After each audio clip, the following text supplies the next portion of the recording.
kapag ang puno talagang mahina, kahit tanggalin mo ng tanggalin yung mga sanga, mananatiling mahina pa rin ang puno. Ang tanong kasi dito, partner, ang tanong ba dito na ang problema ba ay nandiyan sa mga gabinete? Baka kung nasaan yung problema. Ang problema baka nasa leader, or halimbawa baka nasa House of Representatives ang problema.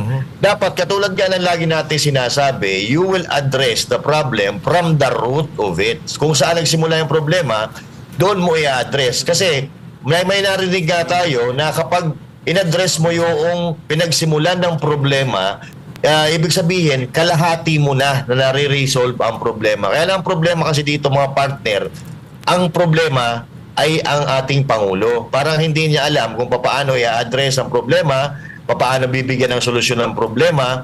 Yan talaga pagka yung leader natin walang political will, o meron mang political will pero hindi niya alam kung paano i-execute ang kanyang trabaho at hindi niya alam kung paano niya pasusundin ang kanyang mga tao. If you can remember, during the administration of President Duterte, pag sinabi niyang ganito, yan ay batas, yan ay masusunod. Pero makikita natin ngayon, may mga statement niya ang Pangulo na papaano, ano ang gagawin natin? Ganito talaga ako, mabait talaga ako Hindi ako ganun. Magkakaiba tayo ng leadership. Sabi nga ni Pangulong Duterte, kung hindi mo kayang magpakamatay o hindi mo kayang pumatay, huwag kang maging presidente. That means na kung hindi mo kayang panindigan, kung hindi mo kayang panindigan, kung hindi kaya ng dibdib mo ang pagiging presidente, huwag ka dyan. Diba? Kasi hindi lang ikaw naman ang maapektuhan dyan. Maapektuhan dyan ang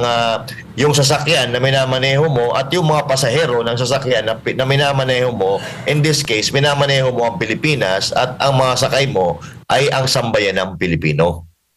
Pero ako naniniwala ako na itong pakulunan naman ng administrasyon na to, ano na naman to, panibagong panibagong diversional tactic at pagtatakip na naman sa talagang dapat na kaharaping issue ng administrasyon.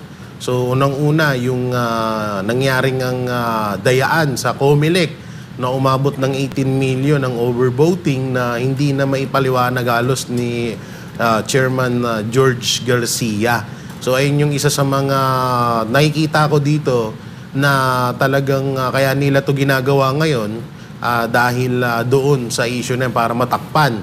At pwede rin naman na may paparating na naman na issue. May may panibago na naman tayong matutuklasan na ang ginawa nila siguro baka inunahan na nila kasi kadalasan kapag may natutunghan mo, pag may mga nalalaman tayo na may mga nabubunyag na anomalya na ginagawa ng administrasyon, kaagad sila gumagawa ng akbang para mapagtakpan yun. So ngayon, parang iba, nakikita ko, iba na yung strategy nila. Inuunahan na nila yun. Bago dumating. So kasi alam na nila na lalabas at lalabas. Katulad na lang yan, yung sinabi ni Vice President Sara Duterte na bloodbath. Maraming meaning yun. So doon medyo kinakabahan sila doon na alam naman nila na at alam din natin ng mga Pilipino na nasa 5% pa lang tayo sa mga itinatagong sikreto or nalalaman ng mga Duterte laban kay Marcos. At nga, kagaya ng sinabi ko kanina na ito ay pangnakipbutas lamang sa nangyaring halalan. Ito, may balita nga tayo dyan. Naniniwala si Attorney Harold Respicio na dapat ma-impeach ang mga commissioner ng COMELEC kasunod ng umano'y mga regularidad sa halalan noong Mayo 12. Para naman kay Duterte Chairman Ronald Cardema dapat nang mag-resign. Si Chairman George Garcia ani ay pinupolitika lang ang halalan. Si Jason Rubrico sa balita. Tinraidor ng Commission on Elections ang taong bayan. Ito ang maanghang na pahayag ni Vice Mayor-elect Attorney Harold Respicio ng Reyna Mercedes Isabela. At dahil aniya dyan, dapat na managot ang mga opisyal ng COMELEC kasunod ng mga irregularidad sa halalan noong Mayo 12. Ayon kay Respicio, dapat na ma-impeach ang mga commissioner ng COMELEC dahil sa pagtatraidor nila sa mga botante. Aniya, ang unang pagtataksil ng ahensya ay ang source code na inilagay sa automated counting machines na hindi tugma sa kanilang source code review report. Ang pangalawa naman ay ang hindi direktang pag-transmit ng datos mula sa ACM patungo sa COMELEC at transparency servers dahil dumaan pa ito sa isang data center kung saan maaaring manipulahin ang datos. At sino ang dapat nating panagutin? Ang mga commissioner ng COMELEC. At paano natin sila pananagutin? Through impeachment. Anong sabi ng konstitusyon? Kapag binetray mo ang public trust, pwede kang ma-impeach. Meron pa bang transparency? Wala na. Yung tiwala ng taong bayan through that batas na dapat simultaneously mo in real time na i-upload sa COMELEC servers at sa transparency servers yung result ng bawat makina, trinaydor po ninyo. Kitang-kita po yan sa tagal ng pagsesend ng mga transmission on election day. Gaano po katagal yung transmission between independent and individual automated counting machines papunta sa mga transparency servers? Ilang oras, umabot pa ng madaling araw. Gaano katagal nagtatransmit mula sa automated counting machines papunta sa mga COMELEC servers? Napakatagal din, may minuto, may oras. Depende sa lugar. Kapani-paniwala ba yung pangyayaring yun? Bago pa man ang May 12 elections ay naging vocal na si Respicio sa posibilidad na madaya ang resulta ng eleksyon lalo na sa transmission ng mga boto. Huwag niyo pong kalilimutan ang panahong ito kung saan tayo ay inabuso at inapi ng administrasyong ito. Huwag niyong kalilimutan sa inyong isip, sa inyong damdamin. Huwag niyong pabayaang mawala ang apoy sa inyong mga dibdib sa susunod na 3 taon para kapag dumating ang panahon sa 2028, maalala niyo pa rin ang panahon na ito at hindi na natin iboboto ang pamahalaan na nagka-countermand ng ating mandato at patuloy na nang-aabuso sa ating karapatan. Hindi pa ipinoproklama si Respicio bilang nanalong Vice Mayor ng Reyna Mercedes dahil sa nakabinbing disqualification case laban sa kanya. Para naman kay Duterte Youth Chairman Ronald Cardema, malinaw na pinulitika ni COMELEC Chairman George Garcia ang halalan, dahilan para ipinawagan niyang magbitiw na ito sa pwesto.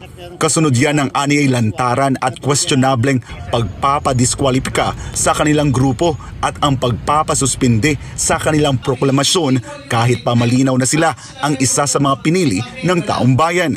Giit ni Cardema, kung may delikadesa si Chairman Garcia, dapat na itong maghain ng courtesy resignation lalo na't ito rin ang hinihingi ni Pangulong Ferdinand Marcos Jr. sa kanyang mga cabinet secretary.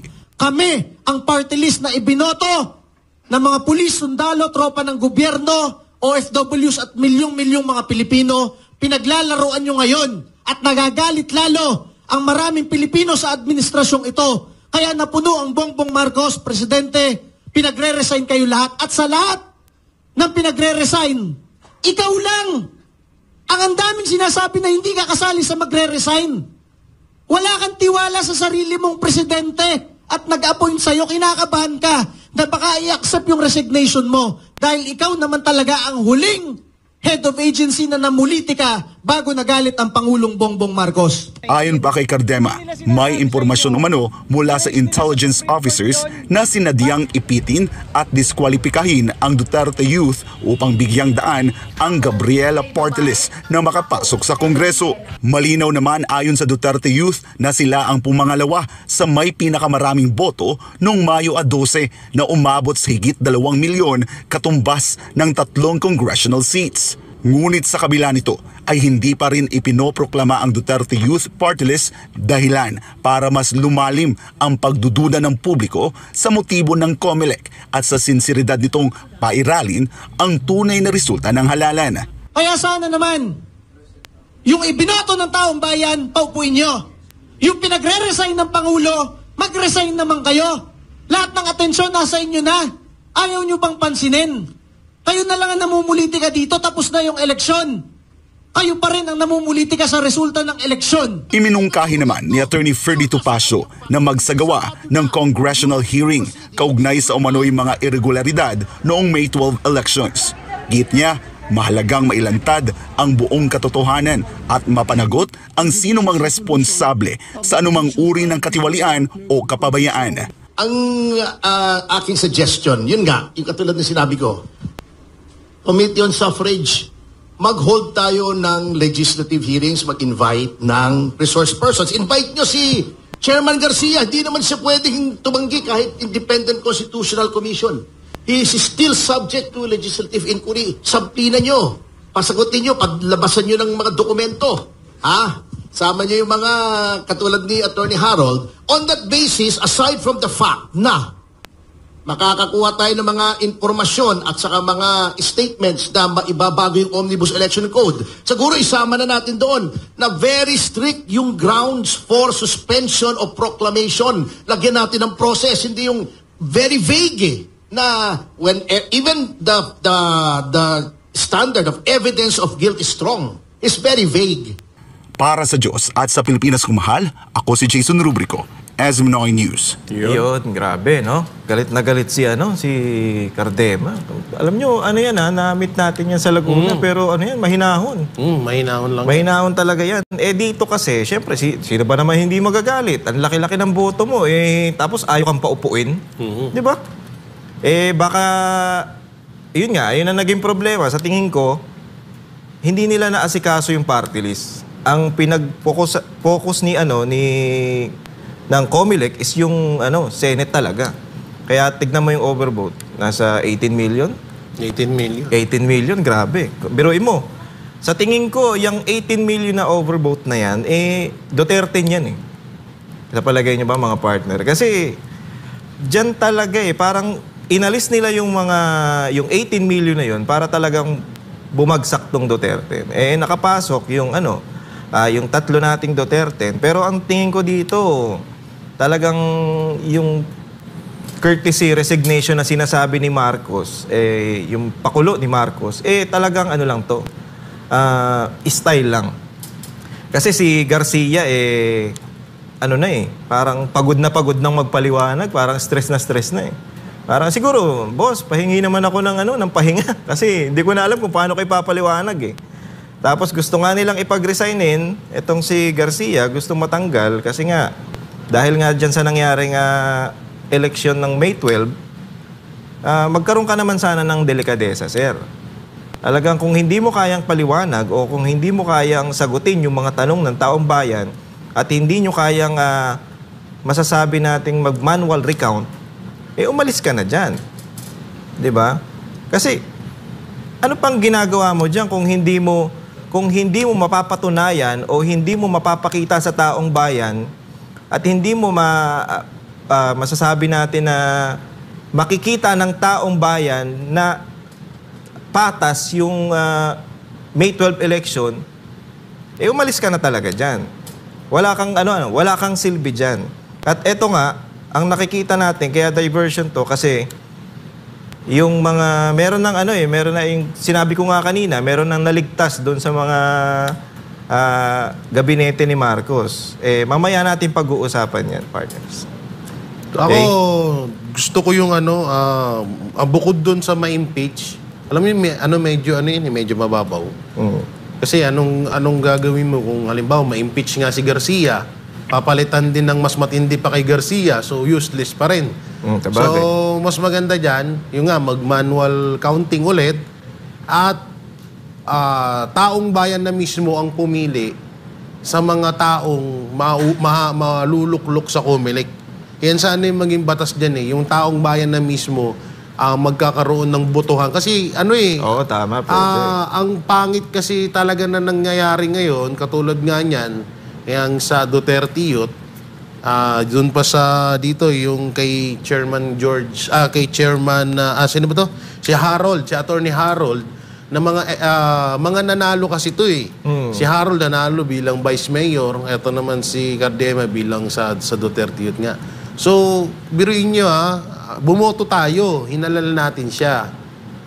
Kahit naman na alam na natin na mag-number 1 talaga sana yung Duterte Youth na yan, pero natalo ng akbayan. Diba? So doon pa lang, nakakabuisit lang kasi boto tayo ng boto. tapos biglang isususpindi ng COMELEC. Baliwala, ano? Baliwala. So talagang parang naging walang kwenta yung boto natin. At isa pa sa naging walang kwenta, biruin nyo, first time in history na umabot ng halos 17 million ang overvoting. O kauna-unahan po yan sa kasaysayan sa Pilipinas. So ako, pabor ako doon sa sinabi ni Attorney Topacio na yung pagsalaysayin netong si Garcia, talagang ipatawag dapat, no? Tayo nga, yung manual counting, i-push na ho natin yun. Yung inaano ang unang-unang nag-request ho niya na si Pastor Apollo C. Kibuloy na magkaroon ng manual counting. Minsan nga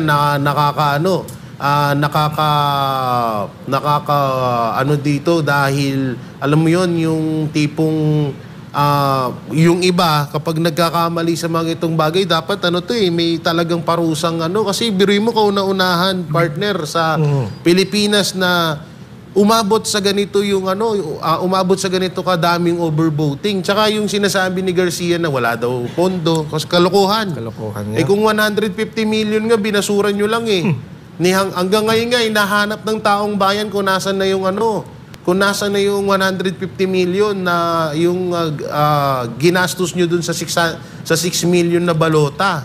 So asan na yun? Sabi nyo, binasuran nyo na, pero sinabi nyo lang. Wala naman kayo pinakita. Doon pa lang, nagkakaroon na tayo ng problema. Kasi una-una, pera ng taong bayan yung 150 million na yun. Kung yung 125 million nga na confidential fund ni Vice President Sara Duterte, paulit-ulit yung inimbestigahan sa Congress at sa Senado, tapos yung 150 million, parang binawali, tinapon lang sa basurahan. Ang katuwiran nyo sa amin, kesyo, palagi naman talagang nangyayari yun. Ay, isang malaking kalukuhan po yan. Ito, Master, anong masasabi mo dito sa balitang to? Sa akin naman, mga partners, kung itong gobyerno natin, parehas, hindi na kailangan na magpatawag ng inquiry sa House of Representatives or sa Senate regarding dito sa nangyaring midterm election. Dahil kung ikaw ay may sentido komon, dun pa lang sa mga series of events, sa mga pangyayari, alam mo na nagkaroon talaga ng irregularidad. Automatic kasuhan na dapat to Kaya lang, ang problema, hindi ito makakasuhan dahil malakas ito kay Marcos Jr. At kung matatandaan natin, bago mag-eleksyon, may mga picture na lumalabas kasama nito si First Lady Araneta Marcos at si Bongbong Marcos Jr. Nagkita sila. So, ibig sabihin, may nangyaring pag-uusap. Kung ano man yung pag-uusap na yun, hindi natin alam. Pero, ang ang nakakapagtaka lang kung bakit yung pinuno ng Pilipinas at ang COMELEC chairman ay nag-uusap. Samantalang kung matatandaan doon sa panahon ni Pangulong Duterte, si Pangulong Duterte walang pakialam yan sa COMELEC. Hindi yan nakikipag-usap sa manager o diyan sa pinuno ng COMELEC. Kinahayaan niya yung taong bayan na mag-exercise kung sino ang kanilang gusto. Pero ibang-iba kasi ngayon.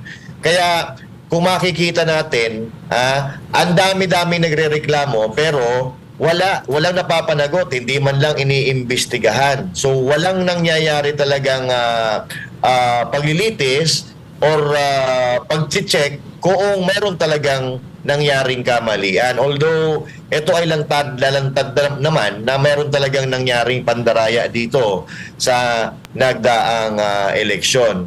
At ito nga kung ito si George Garcia, medyo nag-iisip ng matino o nag-iisip ng kapakanan ng taong bayan, biruin mo, yung lahat ng gabinete o lahat ng pinuno ng ahensya ng gobyerno sa Pilipinas nag-render ng resignation. So parang ito lang, yung natatanging ahensya, yung COMELEC, ang hindi nag-render ng kanyang resignation.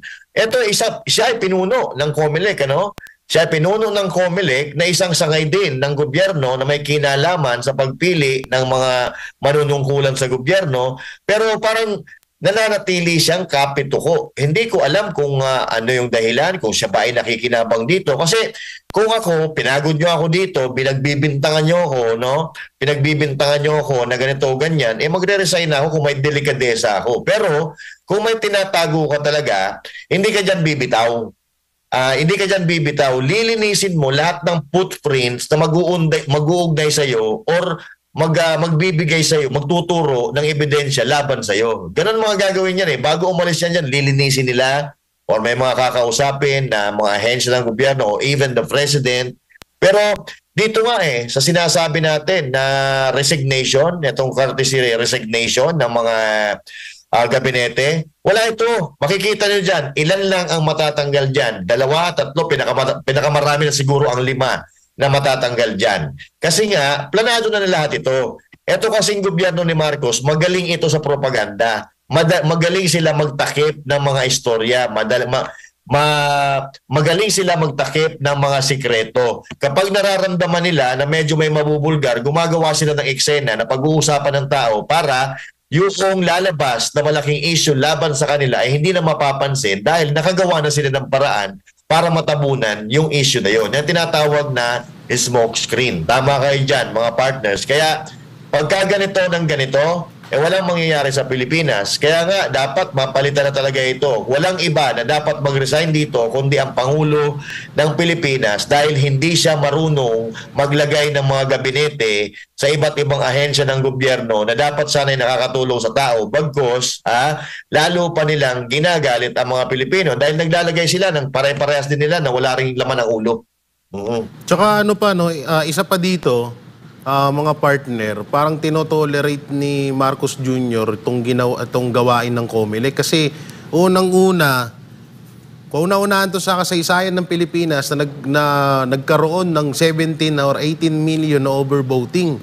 At kauna-unahan din sa Pilipinas na sobrang daming abirya na nangyari dyan sa automated counting machine ni Chairman George Garcia na yan. At ang inaano nga dito, imbis na magsalita si Marcos Jr. dahil siya nga ang presidente, mapatungkol sa ganitong bangayan na nangyayari, mas inuna niya pa yung kung ano-anong pinagsasabi niya. Kasi katulad niya, yung mga pinagre-resign niya at yung pakikipagbati niya daw sa mga Duterte. Alam ko naman na siguro, talagang alam naman din natin na etong mga kababayan natin, na lalo na yung mga OFW na talagang kinakatok si Marcos mapatungkol dito sa isyung to, kaso hindi rin naman siya nagsasalita at inililiis niya yung issue. So ito talaga ay may matuturing mong talagang diversional tactic ng administrasyon para hindi ito mapansin ng mga Pilipino itong nangyaring dayaan sa COMELEC. Parang RJ. Oo, at samantala, suspendido pa rin ang proklamasyon ng bagong henerasyon party list kahit pa ibinasura na ng COMELEC First Division ang petition for disqualification laban sa naturang party list group. Ito ay dahil maaari raw iapila ang petitioner o ng petitioner ang naging desisyon ng dibisyon. Si Margot Gonzales magbabalita. Ibinasura na ng COMELEC First Division ang petition for disqualification laban sa bagong henerasyon o BH party list. Ito ay naakusahan ng petitioner ng pag-abuso sa paggamit ng state resources sa pangangampanya. Ang kay COMELEC Chairman Atty. George Garcia, hindi na tumingin sa merito ng kaso ang COMELEC Division dahil ang petisyon ay kinailangan agad na ibasura dahil sa technicality matapos malaman na may mga kulang na attachment o dokumento sa petisyon. Nakita po ng COMELEC Division, yung sinasabi ko nga po sa inyo, wag naman pong mag-aalala dahil kaagad naman pong i-resolve kaagad dyan. Doon po sa naging desisyon, nakita po nila hindi pala naman nagka-fairness nung mismong ang ginawa ay sinabi merong registered mail. Dapat po kasi personal service yun mismo sa respondent.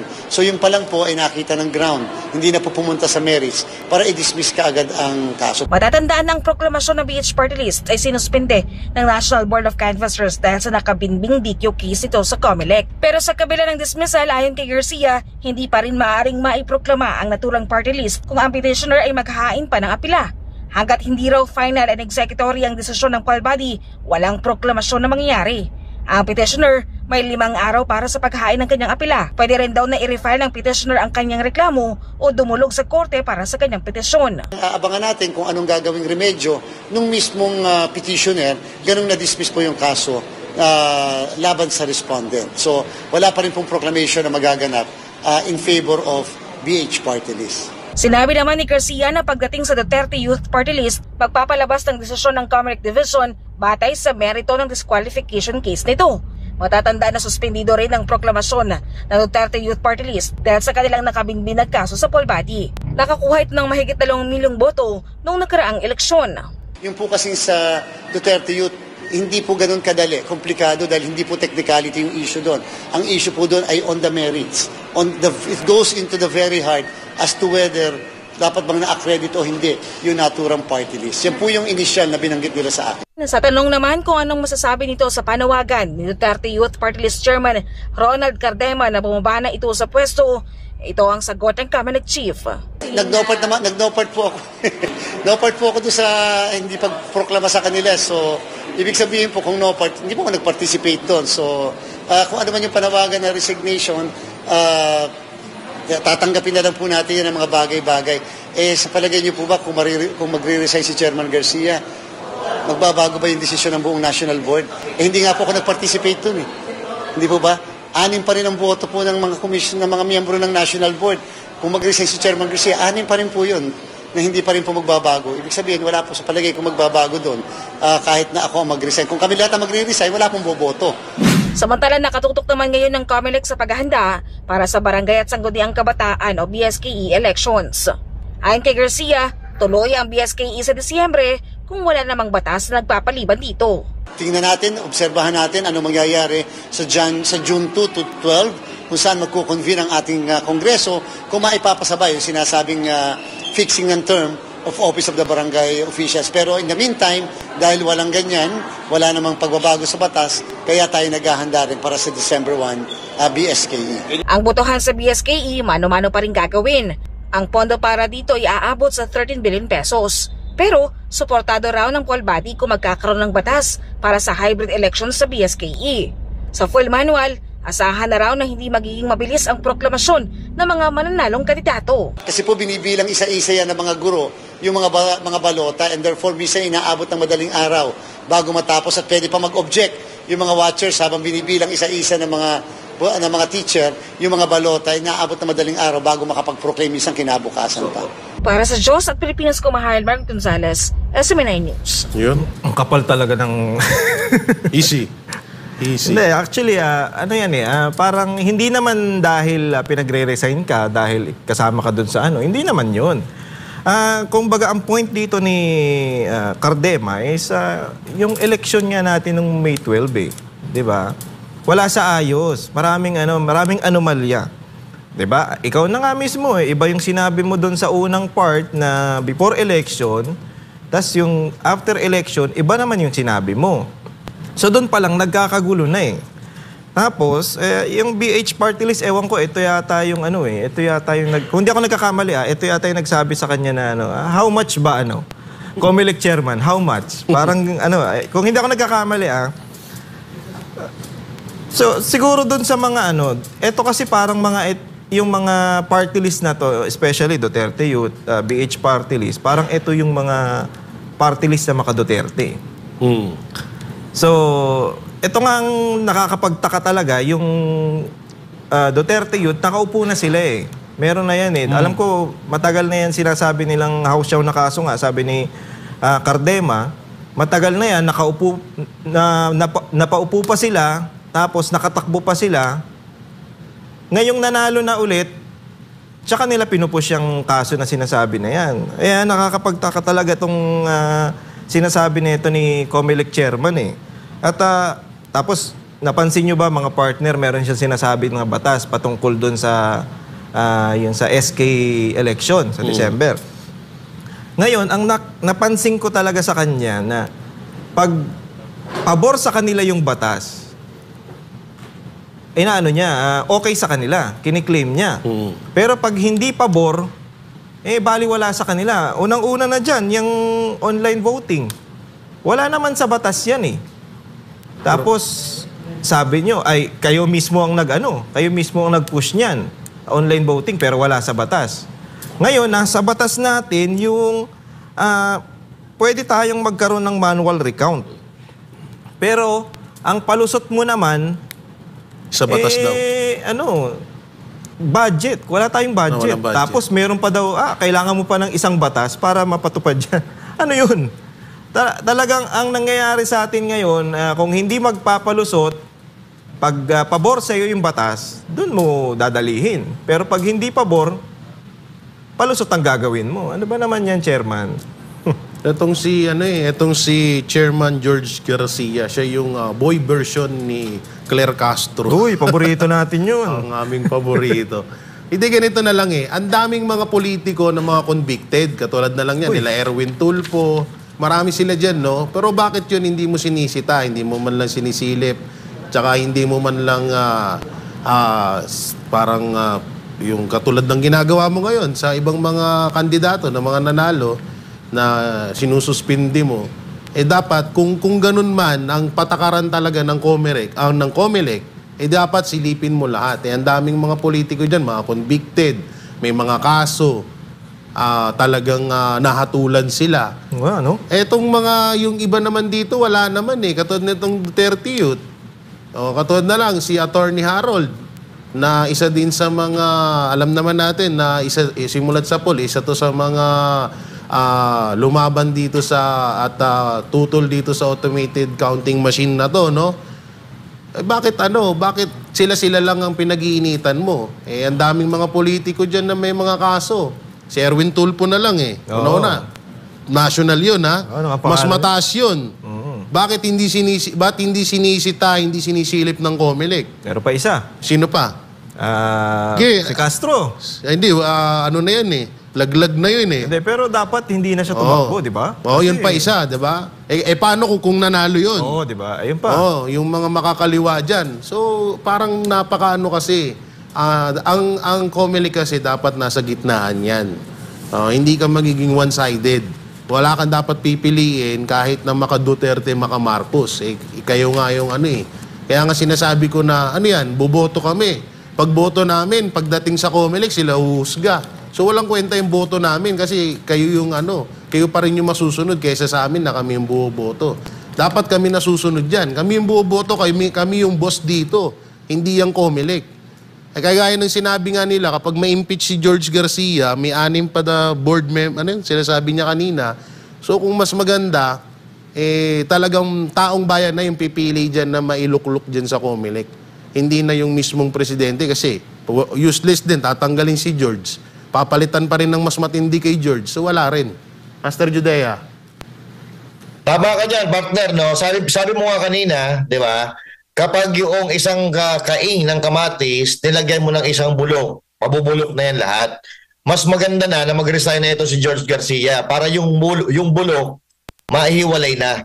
Kasi ito, makapal talaga yung mukha nito ni Garcia, no? Sinabihan siya na mag-resign kung ano-ano yung ganyang palusot. Puro palusot to Puro palusot ang pinaggagawa. Keso wala din mangyayari, ganun pa rin ang mangyayari kahit mag-resign ako. 'Di ba?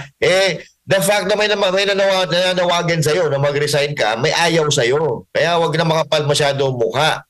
Yung ginagawa kasi nitong mga ito, alam naman natin to Yung ginagawa nila, kung sino ang kumukontra sa administrasyon ni Marcos, yun ang pinag-iinitan nila.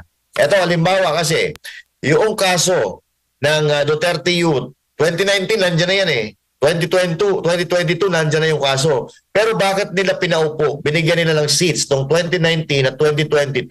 Ngayon, na 2025 election, kung saan nakakuha sila ng napakaraming boto, ngayon nyo hindi prinoklama. Bakit? Nasasaktan kayo sa sinasabi ng Duterte Youth?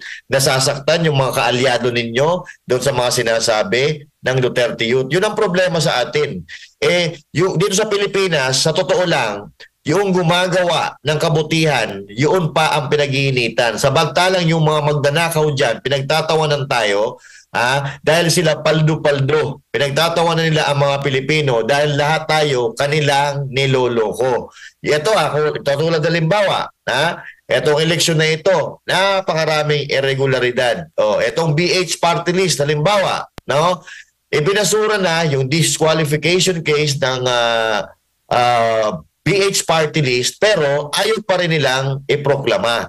parang nawawala ng silbi ang pagpili ng taong bayan sa gusto nilang partido, sa gusto nilang mga kandidato dahil hinaharang nitong mga lapugo na ito, nitong mga animals na ito. So para ang nangyayari, nawawala na ng power yung boto ng tao dahil ang nakikialam o nagmamando o ang nagdedesisyon sa ating boto, itong si George Garcia, kung sino man ang nag-uutos sa kanya na gawin yan. Kasi kung matinukang tao, ikaw ay dapat nasa gitna. Comelec, ikaw ang dapat nasa gitna ka dahil ikaw ang dapat nagbabalanse para yung mga Pilipino makapili ng nararapat o matino o kwalipikado na mga leader na maglilingkod sa sambayan ng Pilipino. Hindi yung kung sino ang gusto nyo, yung ang ilalagay nyo. Hindi po pwede yun. Hindi mananahimik ang taong bayan. Kaya patuloy tayong mananawagan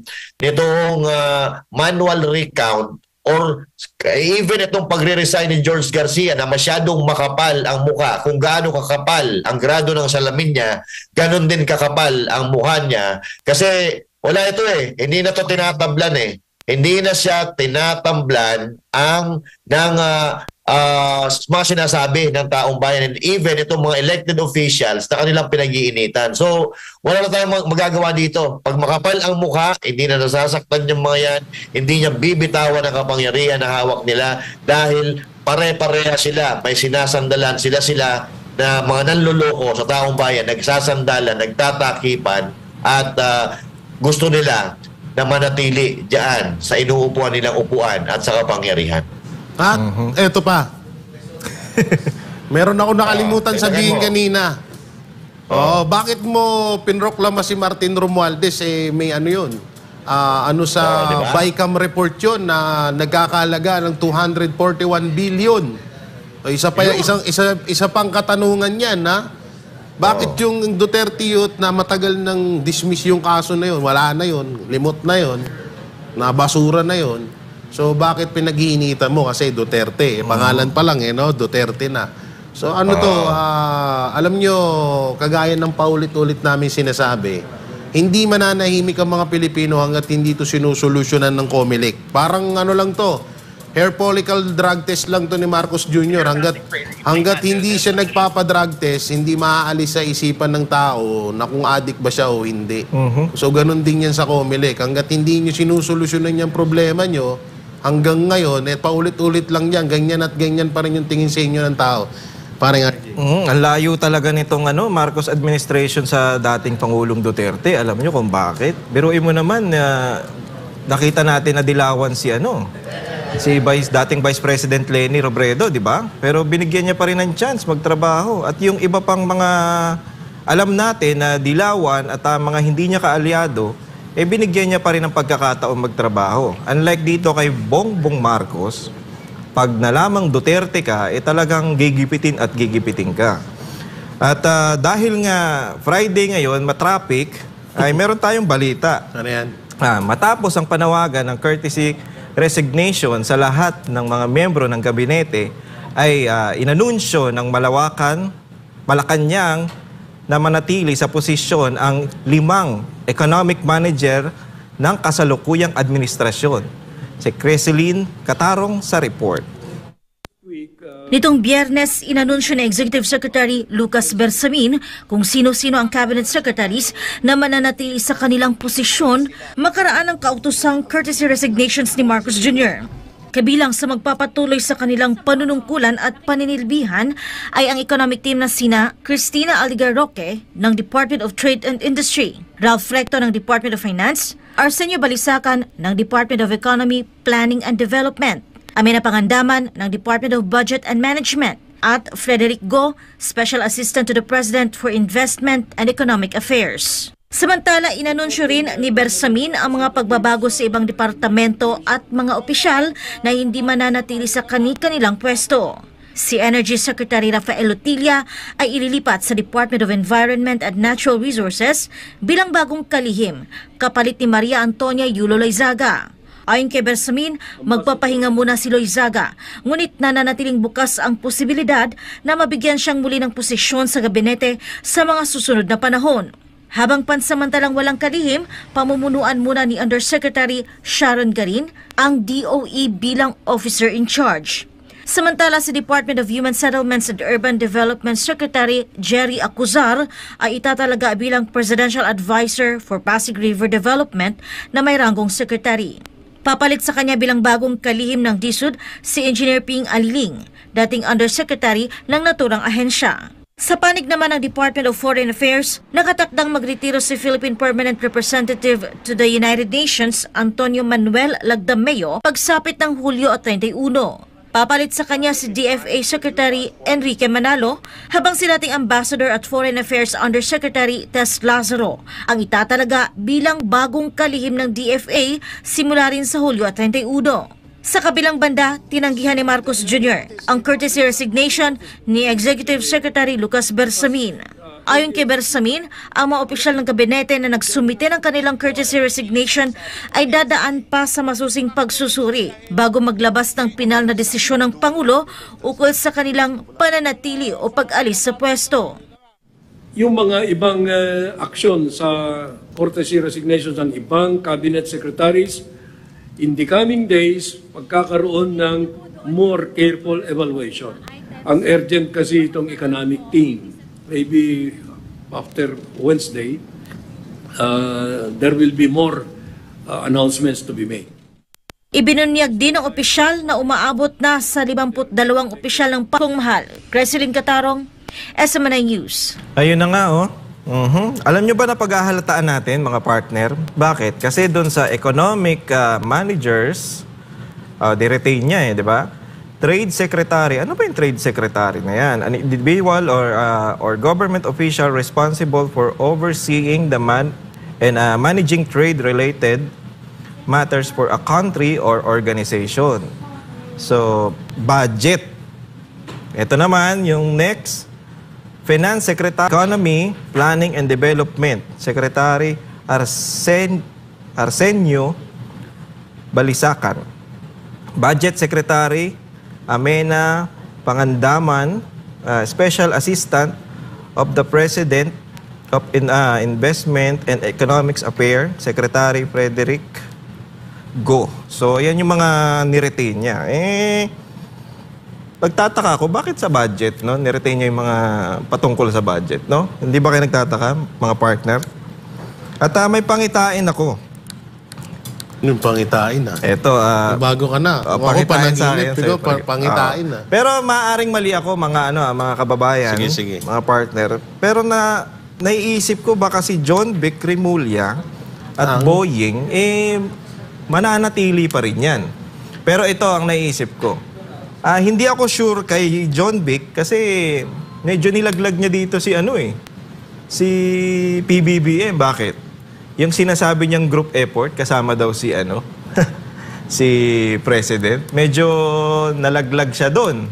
Pero hindi natin alam, pangitain ko lang naman na baka i-retain tong dalawan to. Ayun lang, ito talaga lumalabas dito na pakulo lang talaga to ni Marcos. Sabi nga ni Pangulong Duterte doon sa kung napanood niyo yun sa Dahig, hindi daw naniniwala si Pangulong Duterte kay Marcos. Bakit? Sinungaling kasi yan Budol no? Budol panibagong pambubudol na naman yan. Papasakayin lang kayo niyan, papasakayin lang tayo niyan para kunyari mabait sila. Isa pang pangitain, mga partner. Baka tumakbo to ng senador. Kasi nga naman, lunod na sa kapangyarihan, ayaw nang bumitaw sa kapangyarihan, baka ituloy-tuloy nila yung pagtakbo. Kaya siguro, alanganin siya sa point na si BP Sara tatakbo na sa sa 2028 bilang presidente. Pag binanatan niya pa ng binanatan si BP Sara, lalo siyang malalaglag. Kaya naglabas siya ng video o podcast niya kuno, para nga naman yung taong bayan, magmukha na naman siyang kawawa. Ginamit niya na yan noong eleksyon. Ang kawawa ako, may pagano-gano pa siyang sugat niya, na lagi nyo na lang akong inaapi. Nabait naman ako, di ba? Eto na naman, ginagamit niya. Sobrang bait ko nga daw. Marami daw nagsasabi sa kanyang mabait. Hindi ka mabait. Mahirap sabihin eh. Baka pagalitan tayo. Pero hindi ka mabait, Marcos. Ano ka lang, para kang ano dyan, puppet ka lang nila dyan. Diba mga partner?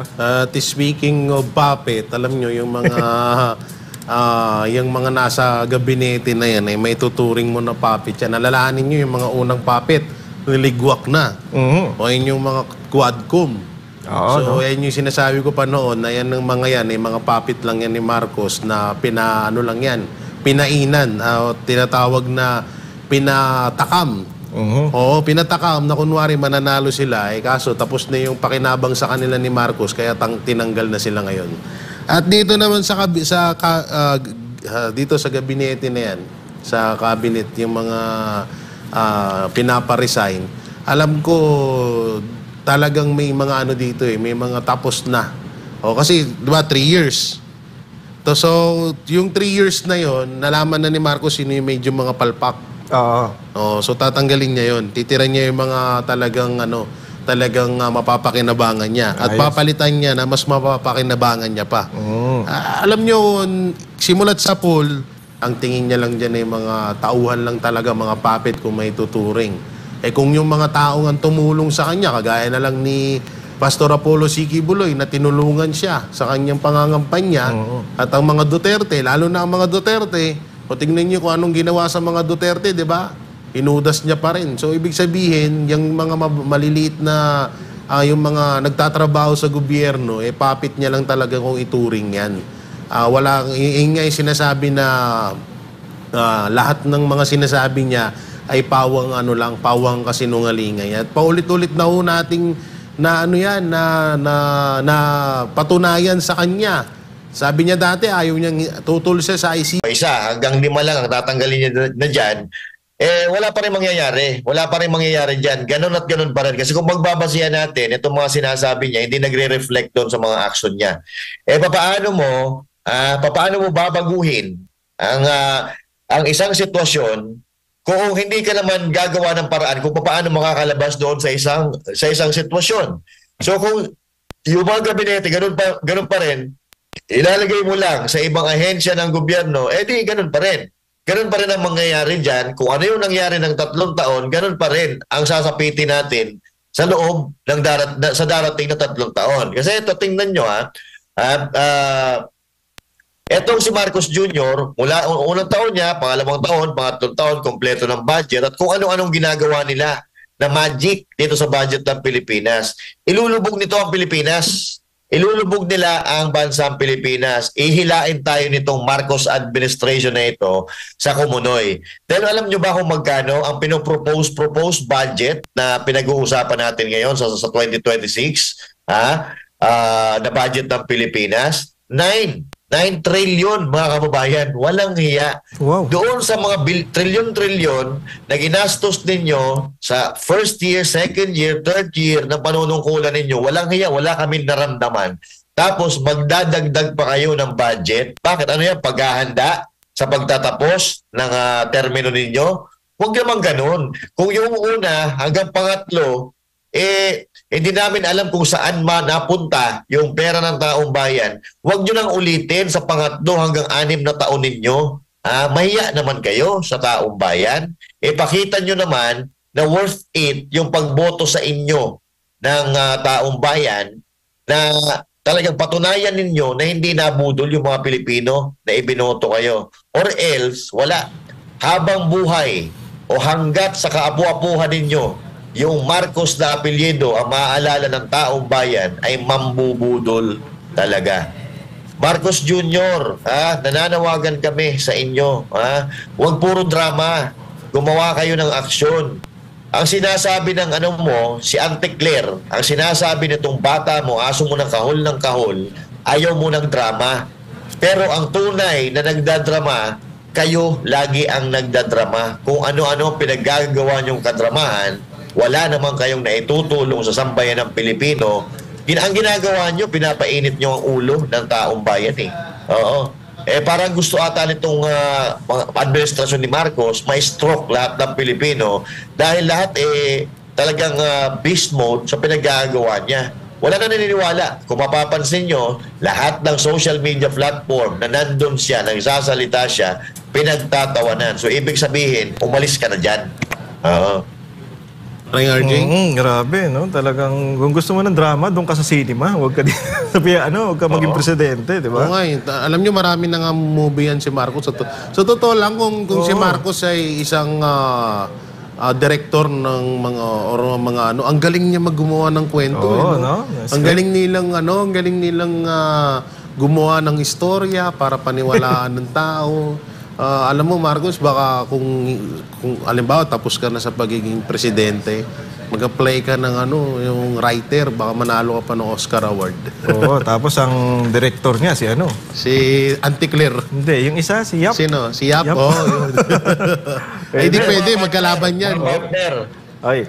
Tama yung sinasabi nyo, dapat naging director ito. Kasi ang inspiration nito kung bakit tumakbo sa pagkapangulo, napanood niya yung Ant-Man. Yung Ant-Man. Hindi yan talaga Pangulo ang tatakbuhan nito kundi direktor. Nagkamali lang siya ng natakbuhan. Baka dapat manood din pala tayo ng ng mga dyan sa Netflix, no? Baka kasi may revelasyon din dyan. Anyway, dahil nga Friday ngayon, ito na, tuloy na natin. Nagsampa na ng civil case ang mga naiwang kaanak ng mga biktimang nasawi kaugnay sa karumal-dumal na road crash sa Subic-Clark Tarlac Expressway o SCTEX.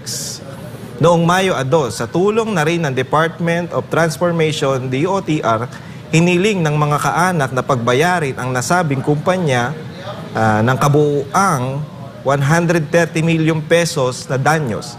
Alamin ang buong detalye ng balita kay Sheena Torno.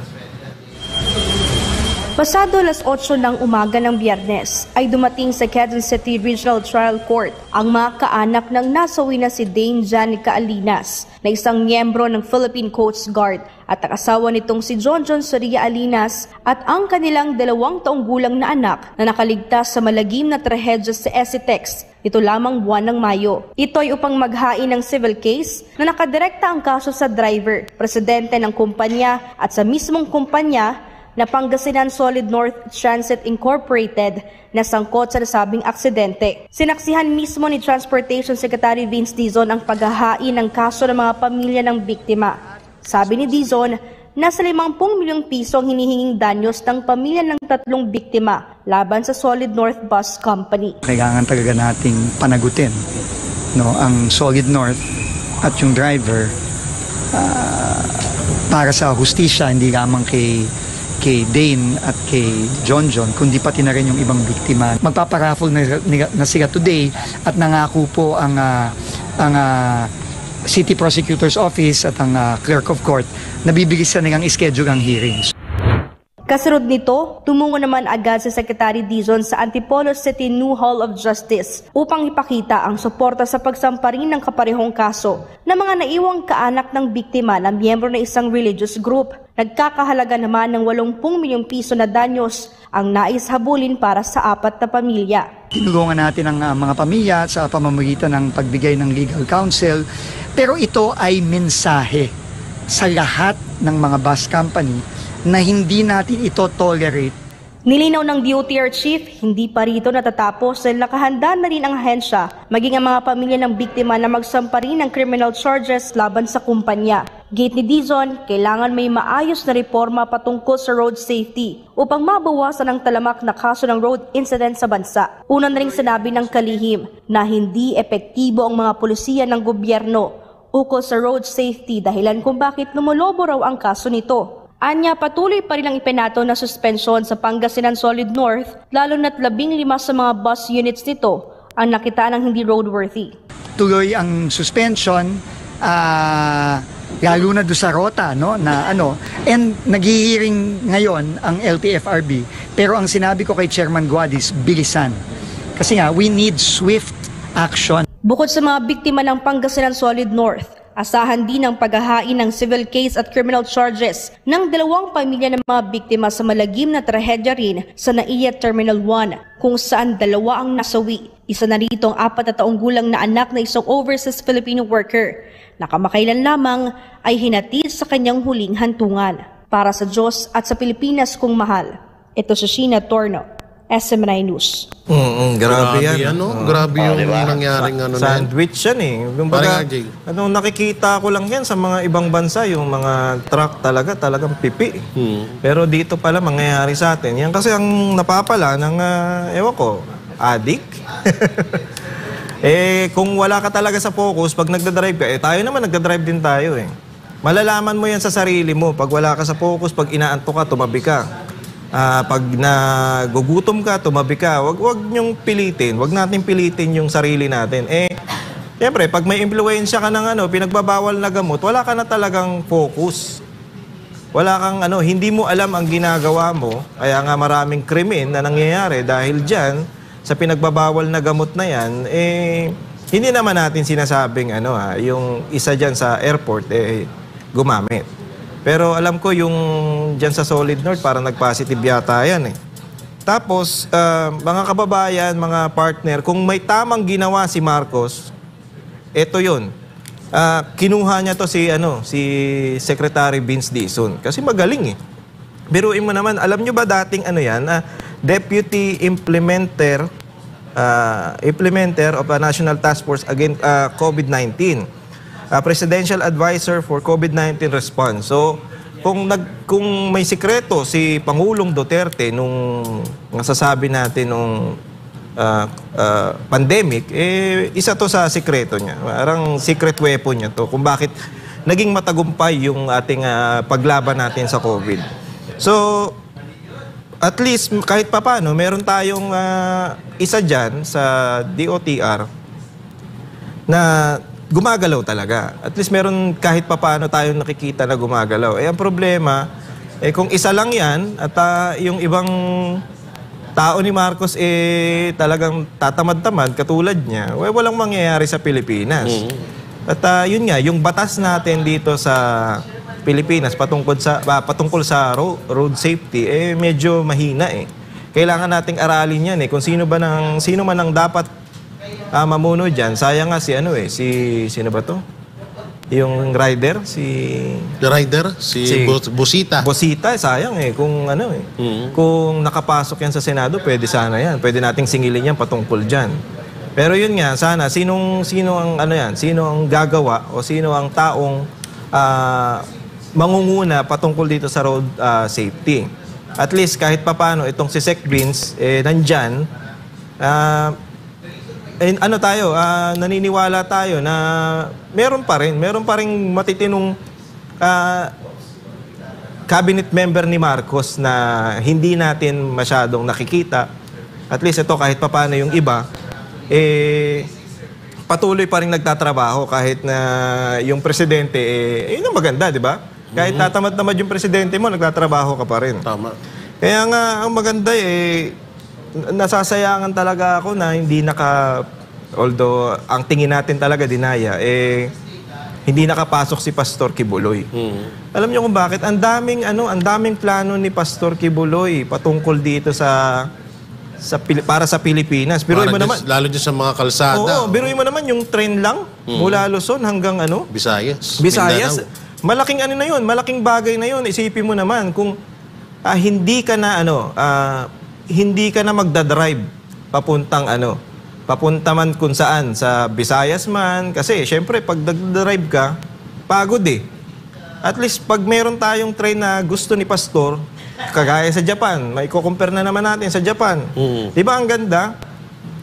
Matulog ka lang, pag gising mo, nandun ka na. Ang ganda sana ng mga bagay na yan, kaso wala, nasayang natin si Pastor. Pero alam naman natin na kahit hindi nakaupo si Pastor Kibuloy dito sa Senado, patuloy pa rin yung trabaho niya. Limitado nga lang, pero at least andyan siya para tumulong sa mga Pilipino. Partner Jay?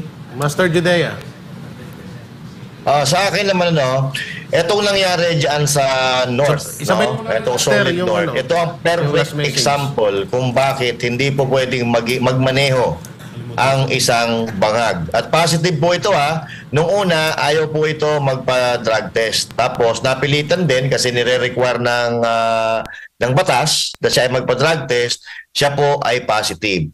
So ibig sabihin, talagang pag ikaw ay positive, wala kang gagawing matino kahit dyan sa trabaho mo. Hindi lang mapapahamak yung iyong mga pasahero, kundi yung mga tao o yung mga establishmento o yung ibang mga bagay sa kapaligiran mo. Katulad ng ating bansa, ang namumuno sa atin ay pinaghihinalaang bangag. Di ba? So now, ano ang sasapitin ng ating bansa? Kung saan-saan lang ba tayo ibabangga ng ating driver? Kaya ako, mga kapatid, paninindigan ko, mga partners, itong pagsuporta natin sa mga adhikain ni Pastor Apollo C. Quiboloy na pagpapaganda ng Pilipinas. At hanggang ngayon, proud tayo na ipanawagan pa rin sa buong Pilipinas at sa buong mundo na ayusin natin ang Pilipinas. Hindi naman kailangan nasa politika ka para makatulong ka sa atin, sa mga Pilipino. At ginagawa na yan ni Pastor Apollo C. Quiboloy noon pa. Na sa tingin ko, mas marami pa ang nagawa ni Pastor Apollo C. Quiboloy kaysa sa presidente na nakaupo ngayon. Kaya tayo, mga partners, at alam ko, ganun din kayo, tayo ay susuporta sa mga adhikain at mga programa ni Pastor Apollo C. Quiboloy na pagpapaganda ng Pilipinas para maging safe ang Pilipinas at para maging maunlad ang Pilipinas katulad ng kanyang pinapangarap na maging first world country ang Pilipinas. Once again, isang paalala ngayong Biyernes na ito na nangyari sa Solid North, mga kababayan, ay napaka-tinding example na hindi pwedeng magmaneho ng isang sasakyan ang isang bangag. Katulad din niya pagiging leader. Wala kang maidudulot na mabuti sa pinamumunuan mo kung ikaw ay bangag unless papatunayan mo yan sa pamamagitan ng hair follicle test. Hair follicle test. Mabubwisit na naman siya dito. Si Claire Castro. Ulit. Anyway, partner, sa inyo na. Oo nga, no. Di talaga totoo yun. Tsaka magkaroon ng yung limit sa pagpapatakbo ng mga bus. Kasi katulad doon namin, mga banateros, palagi ho kaming nasa rides. Ako lang minsan absent. Talagang nasasaksihan namin yan yung mga kaskasero na mga bus driver na dapat yan ng limitahan na dito sa Pilipinas. At mapatungkol naman doon kay Pastor, totoo nga yun na yun nga, isa sa kinaganda kay Pastor na kahit na hindi siya nakapasok bilang senador or nakapasok sa Magic 12, noon pa man hanggang ngayon, hanggang sa dumaan na yung halalan, tuloy-tuloy pa rin po ang tulong at malasakit ni Pastor Apollo C. Quiboloy sa ating mga Pilipino. So yun, maraming salamat mga banateros. At kapusta tayo sa oras. Kita-kita po tayo muli mga banateros dito lang sa SMNI. Pagtama, palakpakan, pagmali, banatan. Ako po si Jay Guevara. Ako naman po si paring RJ.